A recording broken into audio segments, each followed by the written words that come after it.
کے لوگ. آپ کو فیصلہ بیسیکلی کرنا پڑے گا کہ آپ چائنا کے ساتھ رہتے ہیں اور وہ آپ کو رہنا پڑے گا کیونکہ اور کوئی راستہ نہیں ہے. انڈیا کا بلاک وہاں پر شفٹ ہو چکا ہوا ہے. پاکستان 2009-10 کے اندر بلیک لسٹ ہوا تھا فیٹف کے اندر, اور اس وقت ہندوستان جو ہے ایشیا پیسیفک گروپ کا جو ہے چیئر پرسن تھا, یعنی کہ چیئر تھی اس کے وقت ہندوستان کے پاس. اس کے بعد 2019 کے اوپر جب پاکستان کے اوپر یہ دوبارہ پاکستان کو گرے لسٹ میں ڈال کے بلیک لسٹ کی بات چیت گئی, اس وقت بھی ہندوستان جو ہے ایشیا پیسیفک گروپ کا نہ صرف چیئر. یہ جو آخر میں یہ جو جدھر آج ہم ہیں, آپ نے سب سے پہلے گھبرانا نہیں. چل کلپ دیکھتے ہیں. پھر فیٹف کا معاملہ ہے, پھر کچھ اور چیزیں ہیں, آئی ایم ایف کے ساتھ معاملات ہوں گے, تو ہم دیکھیں گے کہ آج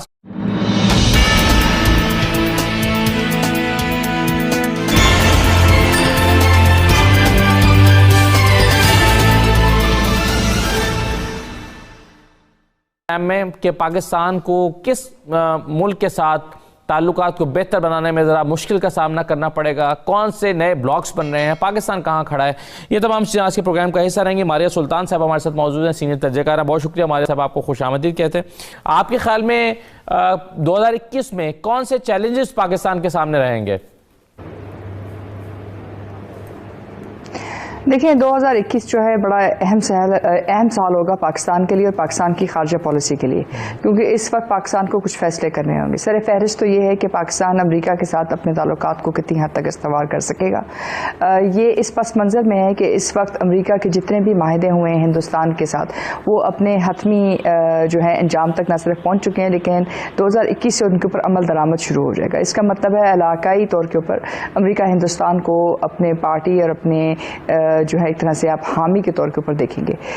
اسی طرح جو دوسرا فیصلہ اس کے ساتھ منسلک ہے, اگر ہندوستان جو ہے امریکہ کا ایک طرح سے آپ کہہ سکتے ہیں حامی و ناصر یا ایک طرح سے ان کا ہر اول دستے کا کردار ادا کرے گا اس خطے میں, تو ظاہر ہے جو افغانستان کی صورتحال ہے اس کے اندر بھی آپ کو ہندوستان کی نہ صرف پیش قدمی نظر آئے گی, لیکن اس کے اوپر بھی اس کا جو ہے آپ کو جو ان کے اثرات ہیں وہ نظر آئیں گے.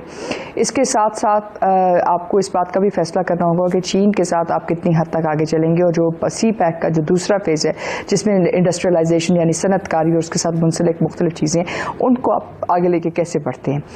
یہ تو ہندوستان, امریکہ اور چین کے نقطہ نظر سے ان تمام کھیل کے اندر جو متحدہ عرب امارات ہے, سنگاپور ہے, ہندوستان ہے, امریکہ ہے, جو ایک طرف ہیں, ان کے جو گھٹ جوڑ ہے وہ آپ کے اقتصادی اور آپ کی خارجہ پالیسی پہ کتنی حد تک منفی اور کتنی حد تک مثبت کردار ادا کرے گی. ابھی تک تو یہ آپ کے لیے ایک چیلنج ہے, کیا آپ نے ان تعلقات کو آپ استوار کر سکیں گے. یہ ایک بہت بڑا فیصلہ ہے اور یہ آپ کو دیکھنا ہوگا کہ کتنی حد تک اور کس بنیاد کے اوپر آپ آگے چلتے ہیں. کہ پچھلے سال نومبر میں جو انڈو پیسیفک جو ان کا اسٹریٹجی آئی ہے, اور اس کے بعد انہوں نے جو ان 15 ملکوں کو اپنا الائٹ سور کیا ہے, اور پھر جاپان اور آسٹریلیا اور انڈیا کا ایک خاص معاہدہ بنا کے بلاک بنا کے اور اس چائنا کی کنٹینمنٹ کے اوپر صورتحال کی ہے, تو یہ بیسیکلی ہے تو سیکورٹی پیکٹ, لیکن اس کے انڈر لائنڈ انڈر کرنٹ سارا کچھ اقتصادیات ہے. اور اقتصادیات کیا ہے کہ انہوں نے چائنا کو کنٹین کرنا ہے, اور چائنا کو کیوں کنٹین کرنا ہے, ظاہر بات ہے اس کے بارے میں کوئی دو رائے نہیں ہے کہ چائنا اس وقت ایک ایمرجنگ اکنامک پاور کے طور پر اٹھتا چلا جا رہا ہے, ناٹ ایمرجنگ بلکہ ایک قسم کا اسٹیبلشڈ اکنامک پاور بنتا چلا جا رہا ہے. آپ کو فیصلہ بیسیکلی کرنا پڑے گا کہ آپ چائنا کے ساتھ رہتے ہیں اور وہ آپ کو رہنا پڑے گا کیونکہ اور کوئی راستہ نہیں ہے. انڈیا کا بلاک وہاں پر شفٹ ہو چکا ہوا ہے.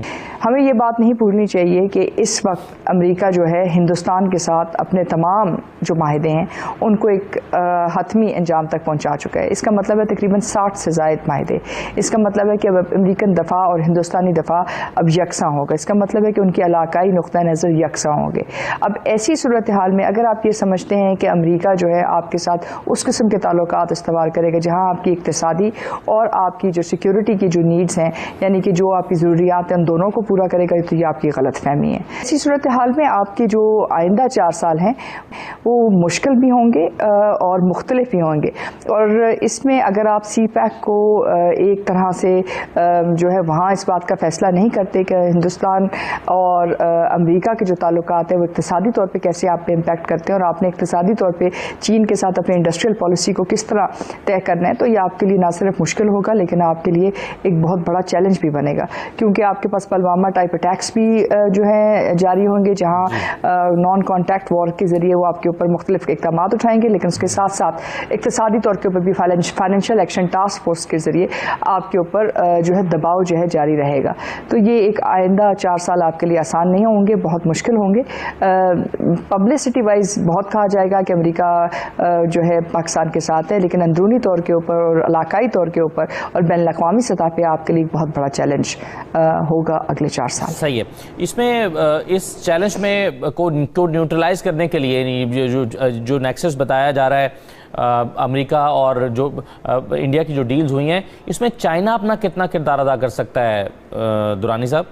دیکھیے، پاکستان چائنا کا جو اسٹریٹجک ریلیشن شپ ہے وہ اپنی جگہ موجود ہے، اور اس میں جتنے بھی اپس اینڈ ڈاؤنز آئے ہیں اس میں وہ برقرار رہا ہے. اور امریکہ کے ساتھ ہمارا ٹرانزیکشنل ریلیشن شپ تھا، تو ہمیں کوئی زیادہ امید نہیں رکھنی چاہیے. اور بائیڈن صاحب اگر آئیں گے تو وہ پاکستان کو افغانستان پرزم سے دیکھیں گے، اس سے آگے نہیں ہوگا. یقیناً وہ اپنے ہمارا پاکستان کے نیوکلیر پروگرام پہ ان کی توجہ زیادہ ہوگی، لیکن ہمیں ذرا کانفیڈنٹلی ڈیل کرنے کی ضرورت ہے، کیونکہ آپ ایک نیوکلیر پاور ہیں اور we should behave like a nuclear power. ہمیں یہ اس طرح کے جو ہے وہ زیب نہیں رہتا. آپ دیکھیے، آپ کے پاس مالی مشکلات یقیناً ہیں، اور وہ مالی مشکلات کے باوجود چائنا پاکستان میں $60 بلین سے اوپر کا جو ہے انویسٹمنٹ کر رہا ہے. تو ظاہر ہے اس میں پاکستان کا اپنا پوٹینشیل ہے اور یہ ایک گیم چینجر ہوگا. پاکستان 2009-10 کے اندر بلیک لسٹ ہوا تھا فیٹف کے اندر، اور اس وقت ہندوستان جو ہے ایشیا پیسیفک گروپ کا جو ہے چیئر پرسن تھا، یعنی کہ چیئر تھی اس کے وقت ہندوستان کے پاس. اس کے بعد 2019 کے اوپر جب پاکستان کے اوپر یہ دوبارہ پاکستان کو گرے لسٹ میں ڈال کے بلیک لسٹ کی بات چیت گئی، اس وقت بھی ہندوستان جو ہے ایشیا پیسیفک گروپ کا نہ صرف چیئر تھا، لیکن ہندوستان کی طرف سے پلوامہ کے ساتھ جو ہے انہی دنوں میں بالکل ان کی بہت مطلب آپ ایک طرح سے کہتے ہیں کلوز کوآرڈینیشن کے اندر آپ یہ دیکھ سکتے ہیں کہ اس وقت پاکستان کے خلاف یہ بیان بازی کی گئی. تو اس وقت جو پاکستان کے اندرونی بینکنگ چینلز ہیں، جو آپ کا اسٹیٹ بینک کے ریگولیٹری سسٹم ہے، وہ سوئس بینکنگ سسٹم کے ساتھ ان کے علاوہ جو کچھ ہیں آپ اس سے اپنی حد سے زیادہ کمپلائنٹ ہیں، لیکن اس کے باوجود آپ کو گرے لسٹ سے نہیں نکالا جائے گا. Remains on our increased monitoring list, the so-called grey list. The plenary recognized that Pakistan has made progress. The government has now completed 21 of 27 items of its action plan.